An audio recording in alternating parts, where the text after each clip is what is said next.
सिंहासन हिल उठे, राजवंशों ने भ्रकुटी तानी थी। बूढ़े भारत में भी आए फिर से नई जवानी थी।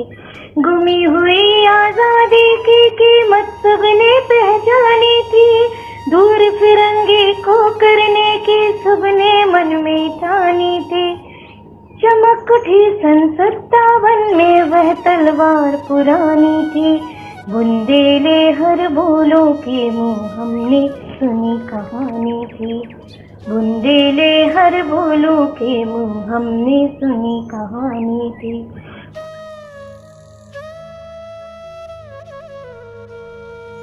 झांसी की रानी लक्ष्मीबाई को याद करते हुए अनेकों बार आपने ये पंक्तियां जरूर सुनी होंगी। कवयित्री सुभद्रा कुमारी चौहान के द्वारा लिखी गई एक कविता में देश की उस वीरांगना के लिए ओज था, करुणा थी, स्मृति थी व श्रद्धा थी। इसी एक कविता ने सुभद्रा कुमारी चौहान को हिंदी साहित्य जगत में सदा के लिए अमर कर दिया। उनका लिखा यह काव्य सिर्फ कागजी नहीं था। जिस अनमोल जज्बे को उन्होंने कागज पर उतारा उसे जिया भी। इसका प्रमाण यह है कि सुभद्रा कुमारी चौहान महात्मा गांधी के असहयोग आंदोलन में भाग लेने वाली प्रथम महिला थी। इसके लिए कई बार उन्हें जेल भी जाना पड़ा। सुभद्रा कुमारी चौहान का जन्म 16 अगस्त को प्रयागराज इलाहाबाद के पास निहालपुर गांव में हुआ था। इनके पिता रामनाथ सिंह जमींदार थे। सुभद्रा कुमारी चौहान पढ़ाई करने के साथ ही 9 वर्ष की उम्र से ही कविताएं लिखने लगी थी। आपको बता दें कि सुभद्रा कुमारी चौहान ने पहली कविता नीम के पेड़ पर लिखी थी। सुभद्रा कुमारी अपनी अनूठी काव्य कला के कारण अध्यापिकाओं व अपनी मित्र मंडली में बचपन से ही बहुत लोकप्रिय हो गई थी।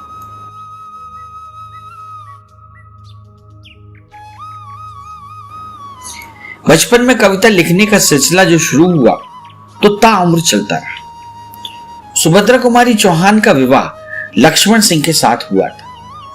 लक्ष्मण सिंह पेशे से एक नाटककार थे। उन्होंने अपनी पत्नी सुभद्रा कुमारी की अनूठी प्रतिभा को आगे बढ़ाने में भरपूर सहयोग दिया और साथ ही देश के स्वाधीनता संग्राम में भी काम किया। सुभद्रा कुमारी चौहान महिलाओं के बीच जाकर उन्हें स्वदेशी अपनाने व तमाम संकीर्णताओं को छोड़ने के लिए प्रेरित करती थी। उन्होंने अपनी गृहस्थी को संभालते हुए साहित्य व समाज की भरपूर सेवा की। सुभद्रा कुमारी चौहान ने 3 कहानी संग्रह लिखे हैं, जिनमें बिखरे मोती, उन्मादनी, सीधे साधे चित्र। इसके अलावा कविता संग्रह में मुकुल, त्रिधारा आदि शामिल है।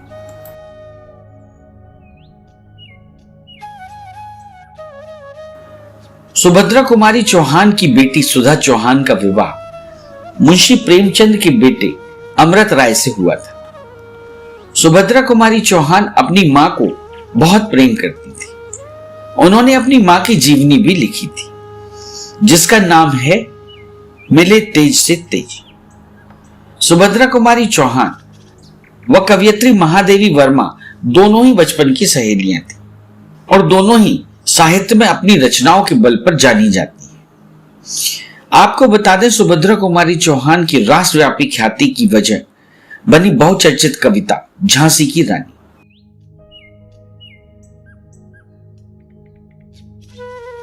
खूब लड़ी, खूब लड़ी, खूब लड़ी मर्दानी, वह तो झांसी वाली रानी थी। कानपुर के नाना के मुंह बोली बहन छबीली थी। लक्ष्मीबाई नाम पिता की वह संतान अकेली थी। नाना के संग पढ़ती थी वह, नाना के संग खेली थी। बरछी ढाल कृपाण कटारी उसकी यही सहेली थी। वीर शिवाजी की गाथाएं उसको याद जवानी थी। खूब लड़ी मर्दानी, वह तो झांसी वाली रानी थी। खूब लड़ी मर्दानी, वह तो झांसी वाली रानी थी।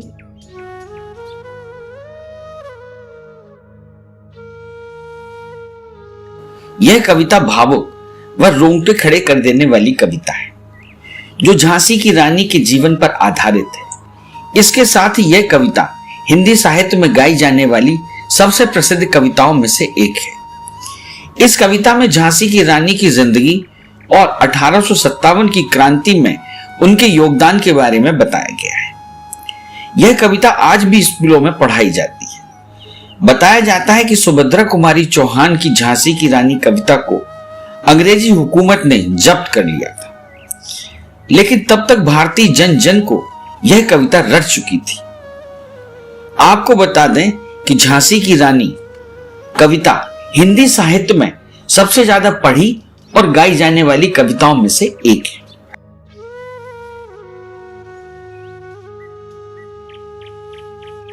ब्याह हुआ रानी बन आए लक्ष्मीबाई झांसी में, राजमहल में बजी बधाई खुशियां छाई झांसी में।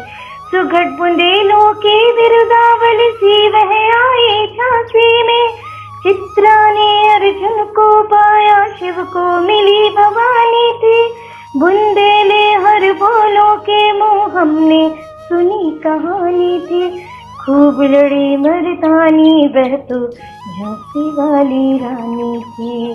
खूब लड़ी मर्दानी वह तो झांसी वाली रानी थी।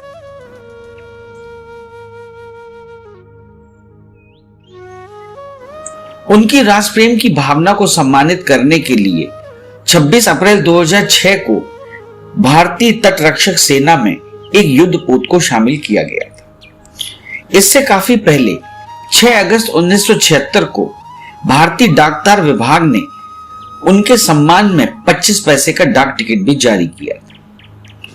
सुभद्रा कुमारी चौहान ने लगभग 36 कविताएं एवं 46 कहानियों की रचना की थी।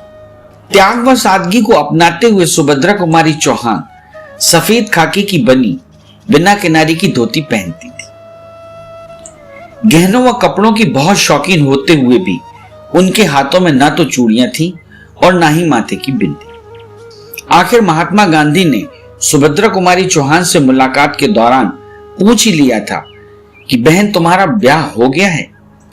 सुभद्रा कुमारी चौहान ने कहा हाँ, और फिर उन्होंने उत्साह से बताया कि बापू मेरे साथ मेरे पति भी आए हैं। इस बात को सुनकर बा व बापू जहां आश्वस्त हुए वहीं कुछ नाराज भी हुए।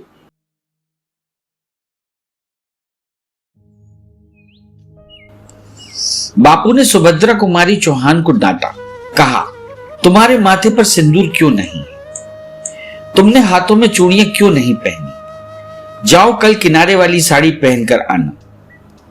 आपको बता दें कि 1922 का जबलपुर का झंडा सत्याग्रह देश का पहला सत्याग्रह था और सुभद्रा कुमारी चौहान पहली महिला सत्याग्रही थी। उस दौर में रोज रोज सभाएं होती थी जिनमें सुभद्रा कुमारी चौहान भी बोलती थी। टाइम्स ऑफ इंडिया के एक रिपोर्टर ने अपनी एक रिपोर्ट में सुभद्रा कुमारी चौहान को लोकल सरोजनी कहा था।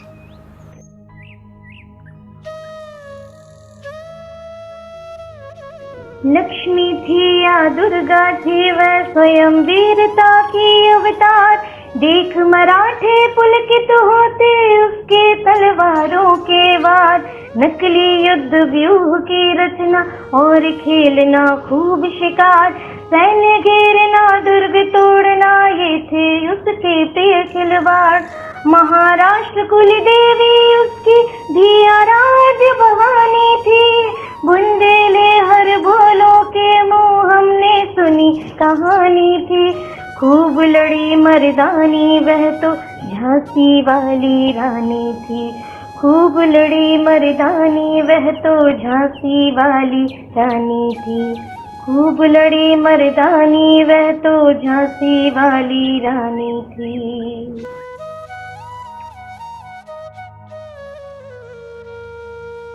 चौदह फरवरी को सुभद्रा कुमारी चौहान को नागपुर में शिक्षा विभाग की मीटिंग में भाग लेने जाना था। डॉक्टर ने उन्हें रेल से न जाकर कार से जाने की सलाह दी। 15 फरवरी 1948 को दोपहर के समय वे नागपुर से जबलपुर के लिए वापस लौट रही थी। उनका पुत्र कार चला रहा था। सुभद्रा कुमारी चौहान ने देखा कि बीच सड़क पर 3-4 मुर्गी के बच्चे अचानक आ गए। उन्होंने अपने पुत्र को मुर्गी के बच्चों को बचाने के लिए कहा। कार की गति तेज होने के कारण मुर्गी के बच्चों को बचाते समय कार का नियंत्रण बिगड़ गया। तभी कार सड़क के किनारे लगे पेड़ से टकरा गई, जिसमें सुभद्रा कुमारी चौहान मौके पर ही बेहोश हो गई। आनंद फानन में सुभद्रा कुमारी चौहान को बेहोशी की अवस्था में अस्पताल ले जाया गया, लेकिन अस्पताल में डॉक्टर ने उन्हें मृत घोषित कर दिया। इस तरह उनका निधन हो गया। उस वक्त उनकी उम्र 44 साल थी। सुभद्रा कुमारी चौहान को उनकी कविता झांसी की रानी के लिए हमेशा याद किया जाता रहे।